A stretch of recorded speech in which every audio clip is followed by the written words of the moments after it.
بسم اللہ الرحمن الرحیم۔ برادران اسلام، آج کے ہمارے درس حدیث پاک کا موضوع ہے جامع ترمذی کی حدیث شریف نمبر 2020 یعنی 2020 نمبر حدیث مبارکہ ہے۔ اس میں حضرت ابو ہریرہ رضی اللہ تعالی عنہ راوی ہیں جو روایت کرتے ہوئے فرماتے ہیں کہ ایک آدمی پیارے نبی صلی اللہ علیہ وسلم کی خدمت اقدس میں حاضر ہوا۔ اس نے کہا، یا رسول اللہ صلی اللہ علیہ وسلم، مجھے زیادہ نصیحتیں نہ فرمائیں، مجھے کوئی ایک ایسی بات بتا دیں، ایک بات کوئی سکھا دیں کہ جسے میں یاد رکھوں اور جسے میں محفوظ کروں، جو کہیں ایسا نہ ہو کہ زیادہ باتیں مجھے بھول جائیں۔ یعنی مجھے ایک ایسی پتے کی بات بتا دے، ایک ایسی جامع بات مجھے بتا دے کہ میں اسے یاد رکھوں، اور مجھے کثیر تعداد میں باتیں چاہے آپ ارشاد نہ فرمائیں، لیکن ایک ایسی بات بتا دے کہ جسے میں یاد بھی رکھ سکوں اور میرے لیے وہ جامع بات ہو اور میرے لیے فائدہ مند ہو۔ یہ عرض کرنا تھا اس آدمی کا جو پیارے نبی صلی اللہ علیہ وسلم کی خدمت اقدس میں حاضر ہوا۔ تو پیارے نبی صلی اللہ علیہ وسلم نے فرمایا، لا تغضب، فردد ذلك مرارا کل ذلك یقول لا تغضب او کما قال۔ تو پیارے نبی صلی اللہ علیہ وسلم نے فرمایا کہ چلو پھر میں تمہیں ایک ہی پتے کی نصیحت کرتا ہوں، اسے آپ نے پلے باندھ لینا ہے، اسے آپ نے یاد رکھنا ہے، جامع، مختصر اور ہر جگہ پوری زندگی یعنی تمہارے کام آنے والی وہ بات ہوگی۔ آپ صلی اللہ علیہ وسلم نے جو بات ارشاد فرمائی تو اس میں فرمایا لا تغضب، کہ تم کبھی بھی غصے میں نہ آیا کرو۔ یہ نصیحت فرمائی کہ تم کبھی بھی غصے میں نہ آیا کرو۔ اس آدمی نے پلٹ کر کئی مرتبہ سوال دہرایا کہ یا رسول اللہ، مجھے کوئی ایسی نصیحت کر دے جو جامع اور مختصر اور ایک بات پر مشتمل ہو، تاکہ مجھے زیادہ نصیحتوں کے بارے میں سوال نہ کرنا پڑے۔ تو کئی مرتبہ اس نے اس بات کو دہرایا۔ ایک حدیث مبارکہ میں اسی روایت کو اور انداز میں نقل کیا گیا ہے کہ اس آدمی نے 3 مرتبہ یہ بات کی کہ یا رسول اللہ، مجھے آپ کوئی جامع نصیحت فرما دیں۔ آپ نے 3 مرتبہ ایک ہی جواب دیا۔ اس نے کہا مجھے نصیحت فرما دے، آپ نے فرمایا لا تغضب، تم غصے میں نہ آیا کرو۔ اس نے پھر سوال کیا، آپ نے فرمایا لا تغضب، کہ تم غصے میں نہ آیا کرو۔ اس نے تیسری مرتبہ بھی سوال کیا، اس نے سمجھا کہ یہ کوئی عام نصیحت ہے، مزید یعنی کوئی گویا کہ وہ کہہ رہا تھا اور کوئی مزید، لیکن آپ نے تیسری مرتبہ بھی یہی جواب دیا لا تغضب، کہ تم غصے میں نہ آیا کرو۔ بس تم نے غصے میں نہیں آنا، ایک یہ کام کرنا ہے۔ یعنی آپ کے فرمانے کا مطلب یہ تھا حالات کیسے بھی کیوں نہ ہو، تم نے کوئی حد کراس نہیں کرنی، تم نے غصے میں نہیں آنا، آپے سے باہر نہیں ہونا اور آؤٹ آف کنٹرول تم نے نہیں ہونا۔ تم نے صرف غصہ جو ہے اس کو گویا کہ تھوک دینا ہے، غصے میں نہیں آنا۔ تو یہ آپ نے ایک بندے کے 3 سوالات پر ایک ہی جواب دیا ہے۔ میرے بھائیوں، یہ جواب ہمیں بھی پلے باندھ لینا چاہیے کہ غصہ بہت سارے فسادات کی جڑ ہے، لڑائیوں کی جڑ ہے، جھگڑوں کی جڑ ہے، بہت ساری برائیوں کی جڑ ہے، اور اسی طرح اس سے بڑے نقصانات ہوتے ہیں۔ غصے کا فائدہ 0/0 ہے، لیکن اس کے نقصانات بہت زیادہ ہیں۔ ایک ہوتا ہے کفار کے سامنے غصے میں آنا، اسلام کی حمیت اور غیرت میں غصے میں آنا، وہ ایک الگ چیز ہے۔ وہاں تو مسلمان جوش میں، جذبے میں، جذبہ جہاد میں ہوتا ہے، غصے کی حالت میں اللہ کی رضا کے لیے ہوتا ہے، وہ غصہ یہاں مراد نہیں۔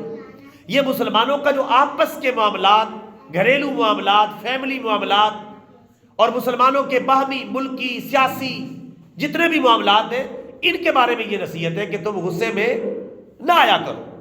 یہ آپ نے نصیحت فرمائی۔ جب ہم غصے میں نہیں آئیں گے تو انشاءاللہ آپ دیکھیں گے بہت سارے مسائل کا حل خود بخود ہی نکل آئے گا، اچھی زبان کے استعمال سے، اچھے اخلاق کے استعمال سے۔ کیونکہ جب بندہ ہر وقت تپا رہتا ہے، غصے میں رہتا ہے، بھڑک اٹھتا ہے ہر بات کے اوپر، تو لوگ اس سے قریب نہیں آئیں گے، نہ اس کی بات کو صحیح طریقے سے سنیں گے اور نہ اس کے سامنے اپنا کوئی صحیح مدعا بیان کر سکیں گے۔ بڑا نقصان ہے غیر ضروری غصے کا، لہٰذا ہم سب نے بھی پیارے نبی کے اس فرمان پر عمل کرنا ہے کہ ہم نے غصے میں نہیں آنا جب تک کوئی شرعی ضرورت پیش نہ آ جائے۔ کوئی شرعی ضرورت پیش آ جائے جہاں غصہ بنتا ہو وہاں تو گنجائش ہے، چونکہ غصہ ہر اعتبار سے بری چیز نہیں ہے۔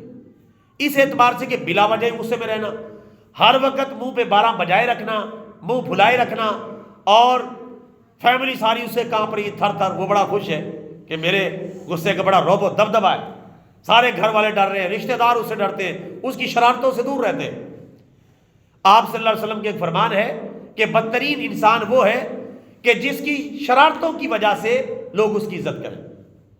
اسے بدترین انسان قرار دیا گیا ہے جس کی شرارتوں کے ڈر سے لوگ اس کی عزت کریں کہ یہ ہمارے گلے نہ پڑ جائے، ہماری بےزتی نہ کر دے، ہمارے لیے کوئی مسئلہ کھڑا نہ کر دے۔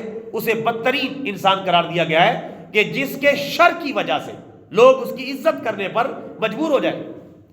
لہٰذا ایسے لوگ جو اپنی جھوٹی عزت کے شوقین ہیں انہیں اپنی اصلاح کر لینی چاہیے، کیونکہ ان کو شریر ترین انسان قرار دیا گیا ہے۔ ایک حدیث مبارکہ میں پیارے نبی صلی اللہ علیہ وسلم کا فرمان اسی حوالے سے موجود ہے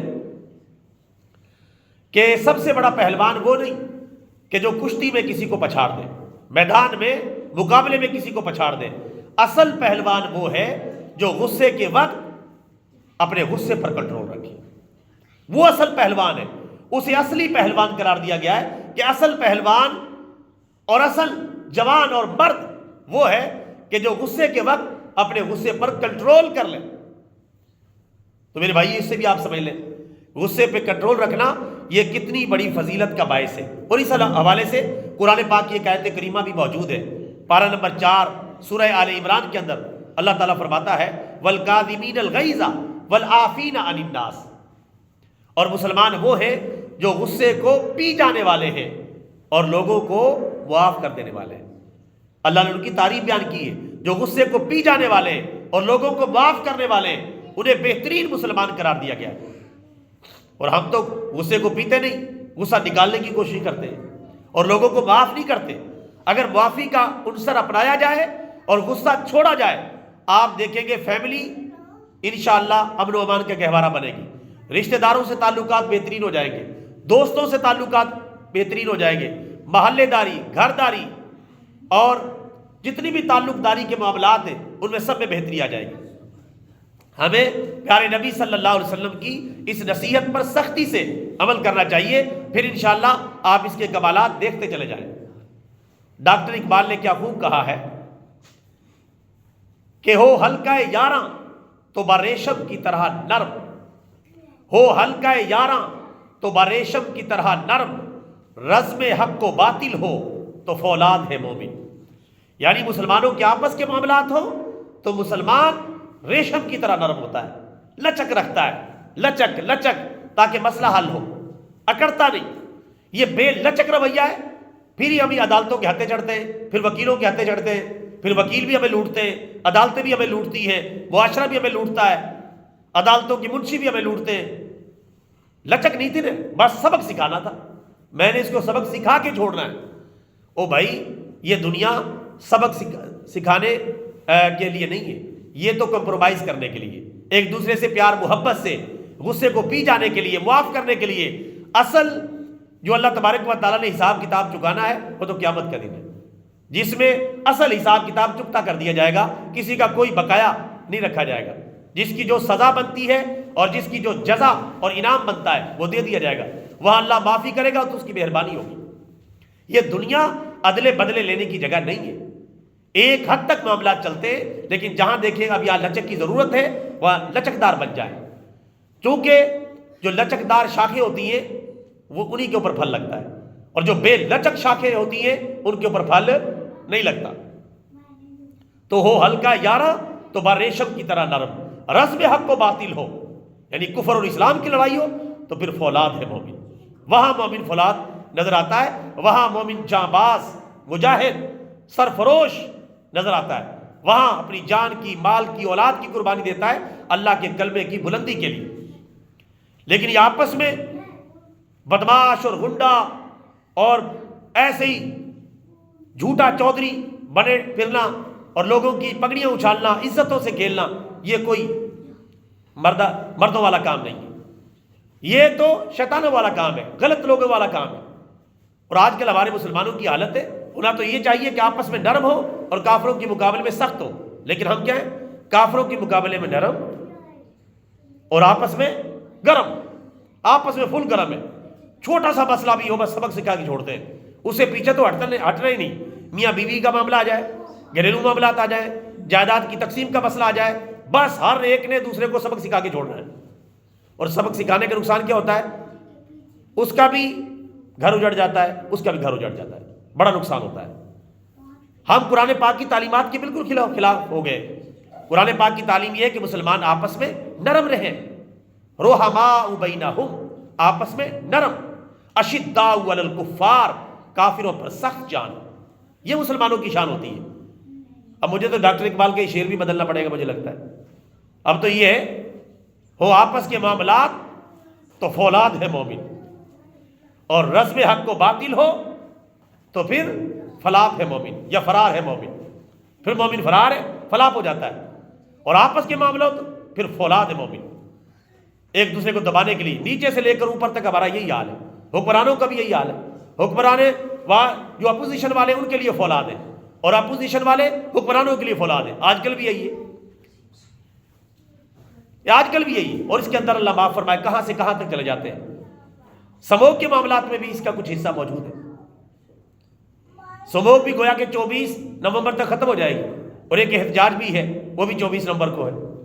یہاں بھی بڑے راز چھپے ہوئے ہیں، لا حول ولا قوت الا باللہ۔ لوگوں کو ٹرک کی بتی کے پیچھے لگایا جاتا ہے، بات کچھ ہوتی ہے، بتایا کچھ جاتا ہے۔ یعنی یہ سموگ احتجاج کے ساتھ ساتھ چلتی ہے، احتجاج ختم سموگ ختم۔ یعنی قوم کو کس طرح اللہ معاف فرمائے پاگل بنایا جاتا ہے۔ جھوٹ نہ بولیں، ایک دوسرے پر غصے نہ کریں، ایک دوسرے کی عزت کرنا سیکھیں۔ اللہ تبارک و تعالیٰ سے دعا ہے اللہ تعالیٰ ہمیں ہر قسم کے غصے سے محفوظ فرمائے، شریعت کے تقاضوں کے مطابق ہمیں نرمی پیدا کرنے کی اپنی طبیعت میں توفیق عطا فرمائے، آمین۔ وما علینا الا البلاغ المبین۔ بسم اللہ الرحمن الرحیم، الحمدللہ رب العالمین والعاقبۃ للمتقین والصلاۃ والسلام علی سید الانبیاء والمرسلین۔ یا اللہ ہمارے کبیرہ صغیرہ گناہوں سے درگزر فرما، ایمان کی زندگی اور ایمان کی موت نصیب فرما، گناہوں سے نفرت اور نیکی سے محبت عطا فرما۔ یا اللہ پیارے نبی کے اس فرمان پر کما حق ہو ہمیں عمل کرنے کی توفیق عطا فرما، بلا وجہ غیر شرعی غصے سے ہم سب کو بچنے کی توفیق عطا فرما۔ یا اللہ ہم سب کو نیک اعمال کرنے کی توفیق عطا فرما، ہمارے پاکستان کے حال پر رحم فرما، پاکستان میں اسلامی قانون کا نفاذ فرما۔ جس مقصد کے لیے اس ملک کو بنایا گیا یا اللہ اس مقصد تک ہمیں پہنچنے کے لیے اپنی کوششیں تیز تر کرنے کی توفیق عطا فرما۔ یا اللہ جو حکمران، جو لوگ، جو سیاستدان اسلام کو سیکولر ازم کی طرف لے جانا چاہتے ہیں یا لبرلزم کی طرف لے جانا چاہتے ہیں یا غیر شرعی طرز حکومت کی طرف لے جانا چاہتے ہیں، یا اللہ ان کے ارادوں کو ناکام فرما، اہل اسلام کے ارادوں کو کامیاب اور کامران فرما۔ وصلی اللہ تعالیٰ علی خیر خلقہ سیدنا و مولانا محمد وعلی آلہ وصحبہ۔